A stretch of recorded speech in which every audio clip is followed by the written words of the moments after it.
तो अगली हमारा रोग है, अगली हमारी डिजीज है वो मोटापा है, obesity metabolic syndrome, metabolic syndrome. तो शरीर का वजन जो बढ़ जाना है उसके कारण मोटापा। और मोटापा कैसे पता चलेगा? बीएमआई से, बॉडी मास इंडेक्स से ही मोटापा का पता चलता है। कोई स्थूल कितना है, ओबेसिटी कितनी है, तो बीएमआई इंडेक्स पे उसका क्या है। तो बीएमआई इंडेक्स अर्थात वेट बट्टा व्यक्ति की लंबाई, ठीक है, वेट बट्टा length is equal to BMI. तो बीएमआई के माध्यम से ही ये पता चलता है कि ये मोटापा से ग्रसित है तो नहीं।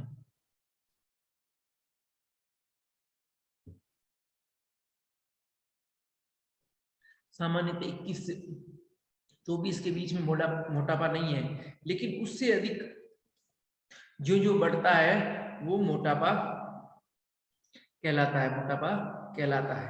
ठीक है, मोटापे के सबसे प्रमुख कारण देखेंगे तो सबसे जो है वो एक तो थायराइड ग्रंथि तो है ही है। ठीक है, थायराइड में हाइपोथायराइड हो जाने से मोटापा बढ़ने लग जाता है। तत्पश्चात दूसरा जो है ग्रोथ हार्मोन, जो है क्या है, ग्रोथ हार्मोन, उसके कारण भी लोगों का मोटापा बढ़ता है। ये दो हो गई। तीसरा जो कारण है वो शरीर में आलस्य आ जाता है। आलस्य का कारण शरीर में कोई रोग हो जाता है, व्यक्ति कई दिन तक सोए रहता है खाता पीता तो भी मोटा हो जाता है। ये तीन तो प्रमुख कारण है। अब चौथे में मोटापे में जो है कारण में वो अधिक चर्बी वाले भोजन का प्रयोग, ठीक है, अत्यधिक चिकनाई युक्त मीठा भारी तला भोजन, शारीरिक श्रम की कमी, दवाइयों का दुष्प्रभाव, आनुवांशिक प्रभाव, हार्मोन्स का तो है ही है, ठीक है, स्त्रियों में रजोनिवृत्ति वाला और अधिक बैठने वाले कार्य करने इत्यादि ये कारण है। और लक्षण क्या है मोटापे के? शरीर में आलस्य, कमजोरी, वजन का बढ़ना, ठीक है, श्वास का फूलना और शरीर का थुलथुलापन, शरीर से में पसीना, अति भूख प्यास, ठीक है, ये सब इसके कारण है, इसके लक्षण है, कारण हम पढ़ चुके हैं। मापन बीएमआई से होता है हमेशा। मोटापे का मापन का जो है मीटर वो बीएमआई है, वजन किलोग्राम में बट्टा लंबाई मीटर में, उसके माध्यम से पता चल जाता है कि व्यक्ति में कितना मोटापा है और कितना सही है।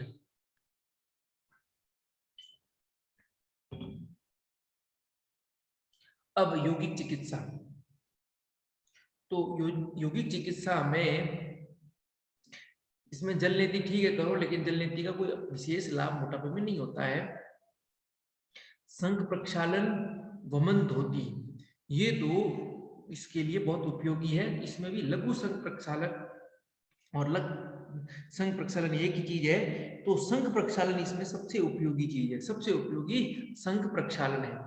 तत्पश्चात आसन, आसन में शक्तिबंध, जो यौगिक सूक्ष्म व्यायाम है धीरेन्द्र ब्रह्मचारी के, उनमें शक्तिबंध के, जिसमें कुलाड़ी का रस्सी वाला आसन, ठीक है, और सिंहासन, सिंह गजनासन, उसके बाद ये जो अर्धमत्स्यंद्र पश्चिमोत्तानासन जो पेट को पतला करता है, भुजंग, धनुरासन, मत्स्यासन, हलासन, ताड़ासन, कटी चक्रासन, ठीक है, सूर्य नमस्कार आसन, पादस्तासन, सर्वांगासन, उष्ट्रासन, द्रुतलासन, शशांक भुजंग, ये सारे के सारे आसन चूंकि शरीर के व्यायाम को बढ़ाते हैं, ये आसन शरीर को सही करने में, संतुलित करने में, हार्मोन बैलेंस करने में काम आते हैं। प्राणायाम, प्राणायाम में भस्त्रिका प्राणायाम, नाड़ी शोधन प्राणायाम, सूर्य भेदन प्राणायाम, भ्रामरी प्राणायाम, ठीक है, ये सबसे महत्वपूर्ण। इसके साथ साथ आहार, तो भूख के साथ आहार, बहुत अधिक तले हुए, अधिक वसायुक्त और अधिक मेदेयुक्त भोजन का त्याग, मेदेयुक्त भोजन का त्याग, इसके साथ ये प्रयोग है। इसमें बंद, तो चूंकि प्रभाव पड़ता है तो उद्यान बंद, जालंधर बंद, दोनों इसके लिए मोटापे के लिए लाभकारी बंद है, लाभकारी बंद है। अब हमारा अगला रोग है प्रसूति और स्त्री रोग, ठीक है, ऑब्स्टेट्रिक्स एंड गायनोलॉजिकल डिसऑर्डर। और मेंस्ट्रुअल डिसऑर्डर, मासिक धर्म विकार। ठीक है, तो महिलाओं में नारी शरीर और पुरुष शरीर में भिन्नता है। महिला शरीर 2-3 कठिनाइयां तो है ही है, विशेषकर मासिक धर्म, फिर प्रसूति, ये बिल्कुल पुरुषों से भिन्न है। तो थोड़ा जीवन भी कठिन है और शरीर में रोग होते रहते हैं। तो अब मासिक धर्म के रोग, उसमें हम पहला पढ़ रहे हैं एमेनोहोरिया, अनार्तव। अनार्तव अर्थात मासिक धर्म का नहीं आना।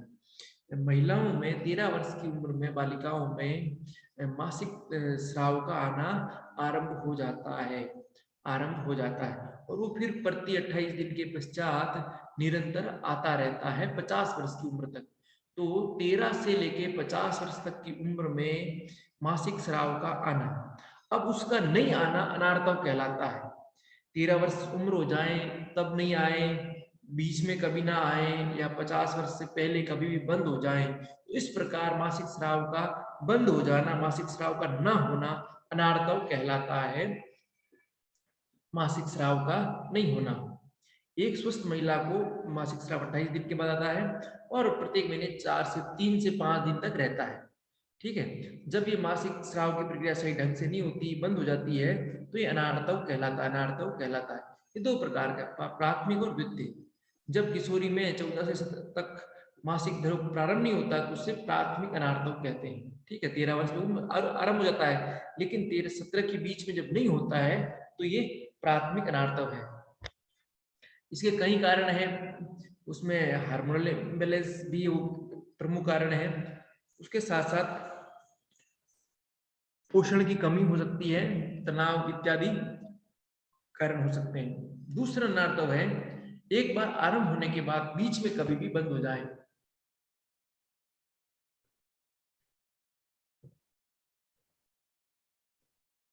पच्चीस, 30, 35, 40, 42, 43, इसमें मासिक स्राव के बंद हो जाने को द्वितीय अनार्तव कहते हैं। तो ये भी हार्मोनल प्रॉब्लम है, अंतःस्रावी प्रणाली में असंतुलन है।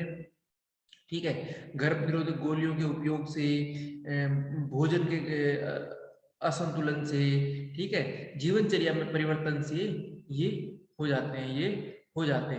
तो ये दो प्रकार के, प्राथमिक और द्वितीय।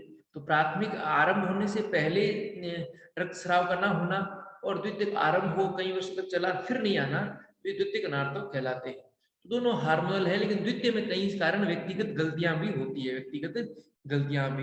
होती हैं।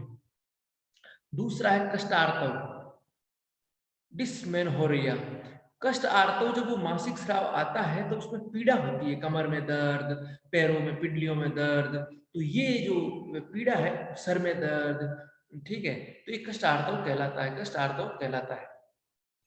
मासिक स्राव के समय में बहुत अधिक पीड़ा का होना क्या कहलाता है? कष्ट आर्तव कहलाता है। तो कारण क्या है? पेल्विक रीजन में ब्लड सर्कुलेशन का अधिक हो जाना, गर्भाशय की मांसपेशियों में कॉन्ट्रैक्शन होना, संकुचन होना, और हार्मोनल इम्बैलेंस होना। तो ये 3 कारण से मासिक स्राव में बहुत अधिक पीड़ा होती है। ठीक है, लक्षण क्या होती है इसमें?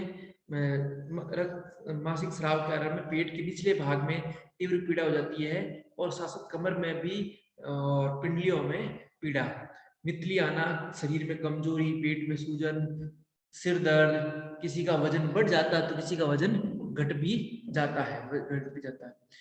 तो ये 2 प्रकार का है। अंकुचन प्रदान, स्पेसोमेटिक डेज। अविवाहित महिला 25 से कम उम्र की होती है तो उसके पेट के निचले भाग में तीव्र पीड़ा होती है, कमजोरी होती है।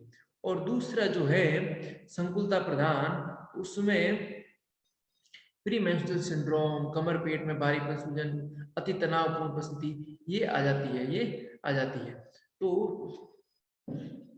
मूलतः कम अविवाहिता को शरीर में बहुत अधिक पीड़ा होना, मासिक स्राव के लिए मानसिक रूप से वो तैयार नहीं होना, और इसके कारण भी कष्टार्तव होता है।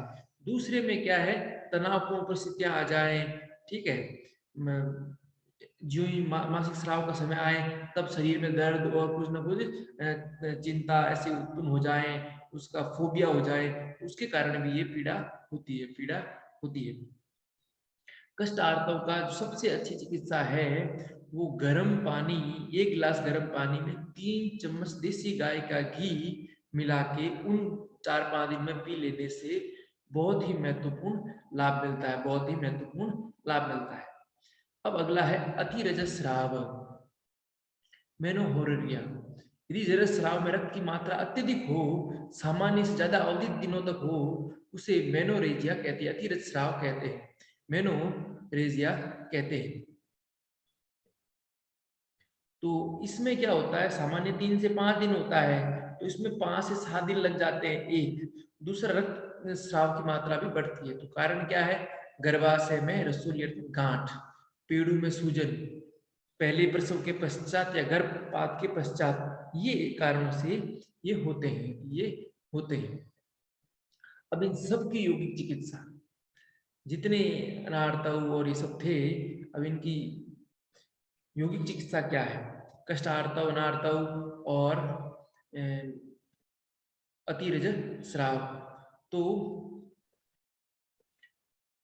ये आसन इन दिनों में नहीं करने हैं, उसके 5 दिन के पश्चात ही अभ्यास करने हैं। उन 5 दिनों में आसन में हल्के आसन, उसमें 3-4 आसन, जैसे मार्जरी आसन हुआ, शशांक आसन हुआ, सुप्त वज्रासन हुआ, ये भ्रामरी, उज्जाई प्राणायाम हुए, ये सब कर सकते हैं, ये सब कर सकते हैं, लेकिन भारी आसन इसमें नहीं करने चाहिए। जब 4-5 दिन बीत जाए तत्पश्चात आसन का प्रयोग करने चाहिए। क्योंकि सूर्य नमस्कार एक शारीरिक अच्छा व्यायाम है, इसलिए वो लाभकारी है।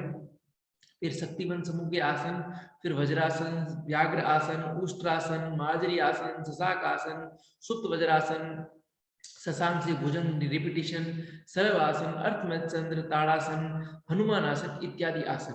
प्राणायाम में नाड़ी शोधन, उज्जाई, भ्रामरी, ठीक है। और मुद्रा बंद में विपरीत करनी मुद्रा, पाशिनी मुद्रा, योग मुद्रा, अश्विनी मुद्रा। बंद में मूल बंद, हल्का जलंधर बंद, ठीक है, और जलंधर बंद, हल्का उद्यान बंद, तीनों बंद कर सकते हैं। क्रियाओं में जल नीति तो करते रहो, कोई नहीं। वमन और संघ प्रक्षालन, वमन और अब शीतलीकरण, अधिक पीड़ा हो रही है, उस पीड़ा के समय में योग निद्रा और शवासन लाभकारी है, उसी समय में। अन्य समय में चिंता घटाव में और अत्यधिक पीड़ा हो रही है, कष्ट आर्तव है, तो उस समय योग निद्रा भी बहुत उपयोगी है। और ध्यान कोई भी करो, कोई उसमें नहीं है, ध्यान अपने आप में लाभकारी है, ठीक है।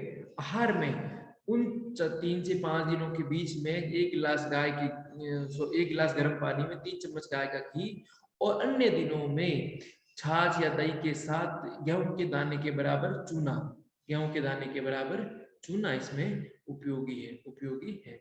अब है प्राग आर्तव संलक्षण, प्री मेंस्ट्रुअल सिंड्रोम, मासिक स्राव आने से पहले प्री मेंस्ट्रुअल सिंड्रोम। ऐसी समस्या है जो महिलाओं को हर महीने मासिक स्राव शुरू होने से कुछ दिन पहले प्रभावित होती है, ठीक है। शरीर और भावनात्मक कमजोरी महसूस होना, ठीक है, कई प्रकार के शरीर में पीड़ा उत्पन्न होना, मन का चिंतित हो जाना, ऐसे लक्षण उसमें प्रकट होते हैं। क्या क्या लक्षण होते हैं उसमें, तनाव, चिंता, सिर दर्द, थकान, ठीक है, मूड में परिवर्तन, भावनात्मक संवेदनशीलता में वृद्धि, पेट में ऐंठन, उल्टी, दस्त, कब्ज, चक्रीय मुहासे, ठीक है, मांसपेशियों में दर्द, भूख की लालसा इत्यादि होते हैं। कारण क्या है, हार्मोन में परिवर्तन,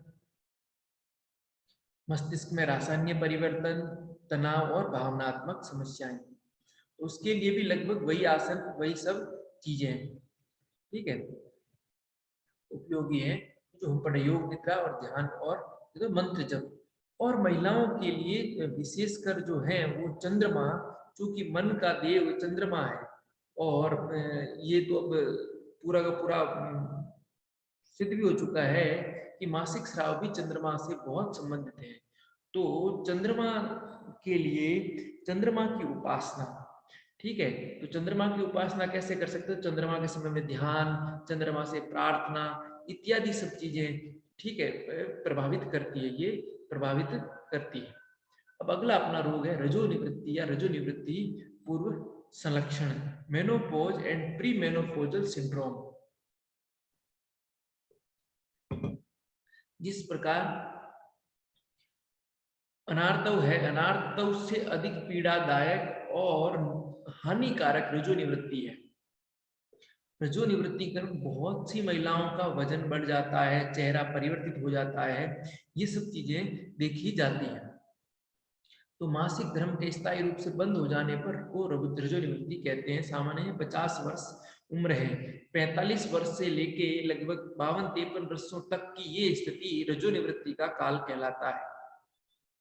और पूर्व संलक्षण प्रीमोनोपॉजल सिंड्रोम भी इसी समय रहता है, डिंब ग्रंथि में परिपक्व डिंबों का क्षरण बंद हो जाता है, तो मासिक धर्म भी बंद हो जाता है। डिंब ग्रंथि के सक्रिय जीवन के समाप्त होने पर इन स्रावों का बनना निसर्ग बंद हो जाता है। रजोनिवृत्ति इसी का सूचक और परिणाम है। ठीक है, अंग्रेजी में मेनोपॉज कहते हैं। लक्षण: बहुत अधिक पसीना आना, घबराहट होना, सिर में पीड़ा, चक्कर, स्वभाव में चिड़चिड़ापन, अधिक शारीरिक कमजोरियां, शरीर का वजन बढ़ने लगना, पाचन शक्ति का कमजोर होना, उल्टियां आना, कब्ज की समस्या होना, मानसिक तनाव, शरीर में झुर्रियां, ये सब का सब है। कारण क्या है? प्रोजेस्टेरोन और एस्ट्रोजन के निर्माण में असंतुलन और उसका रुक जाना, तो एक हार्मोन अपने आप में बंद हो रहा है, तो उसके कारण हार्मोनल डिसबैलेंस के कारण ये होता है। इसका सबसे अधिक अच्छा जो उपाय है वो योग ही है। योग के अतिरिक्त इसका कोई उपाय नहीं है।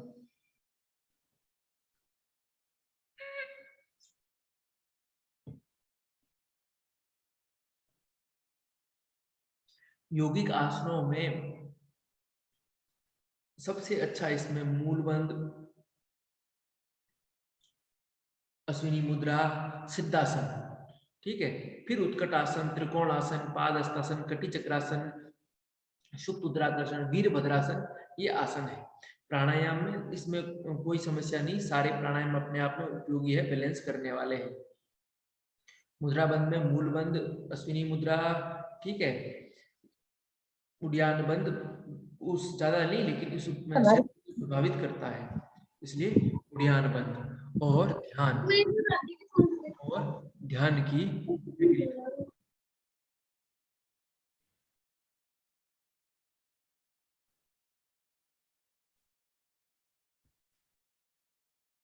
अब योगा प्रेगनेंसी के लिए योग, तो प्रेगनेंसी के लिए कोई भी भारी आसन नहीं करना है, और प्रेगनेंसी का काल के हिसाब से आसन है, ठीक है। भुजंग आसन नहीं कर सकते प्रेगनेंसी के समय, ठीक है, ये गलती से इसमें लिख लिया गया है। तितली आसन, मार्जरी आसन, विपरीत करनी भी एक समय के पश्चात विपरीत करनी नहीं, ठीक है। त्रिकोणासन बिल्कुल नहीं, उष्ट्रासन एक समय तक, ताड़ासन, वीरभद्रासन, ये 4-5 आसन किए जा सकते हैं, ठीक है। भुजंग और त्रिकोण बिल्कुल नहीं किए जा सकते।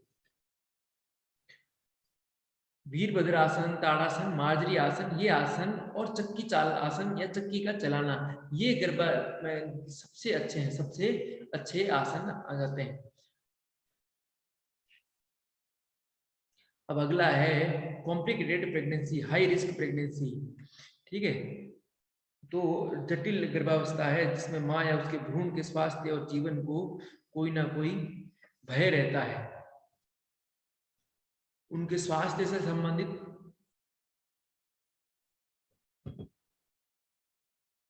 भय रहते हैं। बच्चे का विकास नहीं हो पा रहा है, प्रसव पीड़ा का समय से पहले आ जाना है या नहीं आ पाना है, रक्त के बनने में कमी हो जानी है, तो इत्यादि जो प्रभाव है वो कॉम्प्लिकेटेड हाई रिस्क प्रेगनेंसी कहलाती है, ठीक है।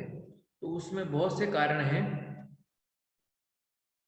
जिनके कारण होता है, ठीक है, जिनके कारण हाई रिस्क प्रेगनेंसी हो जाती है, जिसमें विभिन्न प्रकार के रोग, हार्मोनल डिसबैलेंस, नशीले पदार्थों का सेवन, अत्यधिक वजन, मोटापा, ठीक है, बार बार गर्भपात होना, उम्र इत्यादि।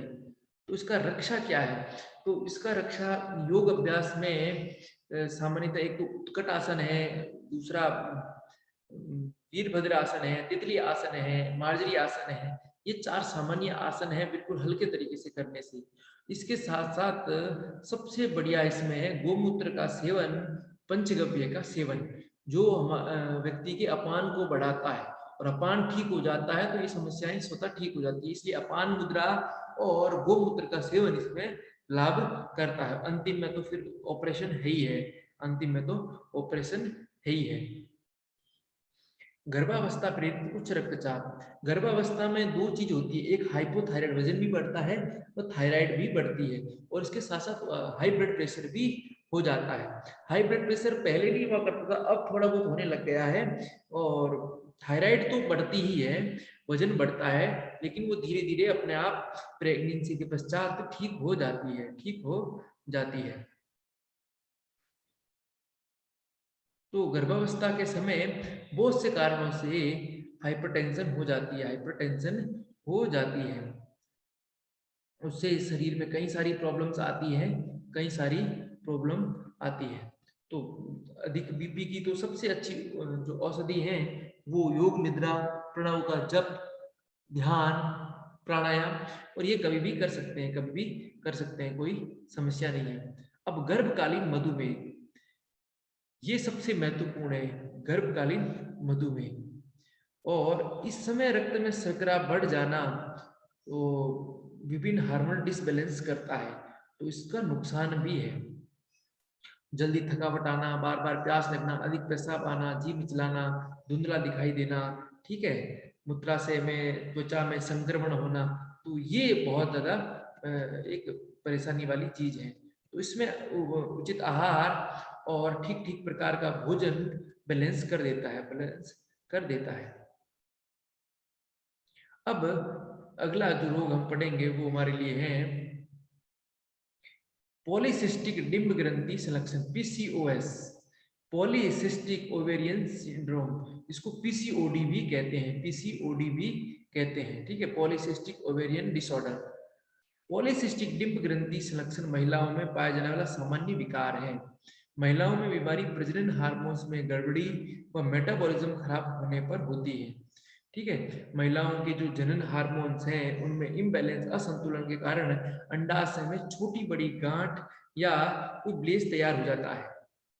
हार्मोन के असंतुलन होने के कारण मासिक धर्म चक्र प्रभावित हो जाता है। सामान्य स्थिति में प्रति माह मासिक स्राव के पश्चात अंडाशय में अंडाणुओं का निर्माण होता है और फिर वे बाहर निकलते हैं, और उस पीसीओडी या पीसीओएस की स्थिति में अंडाणु ना तो पूरी तरह विकसित हो पाते हैं और ना ही बाहर निकल पाते हैं, और इनकी गांठ हो जाती है, और लंबे समय तक वो गांठ रहें तो वो कैंसर के आकार ले लेता है, कैंसर हो जाता है, ठीक है।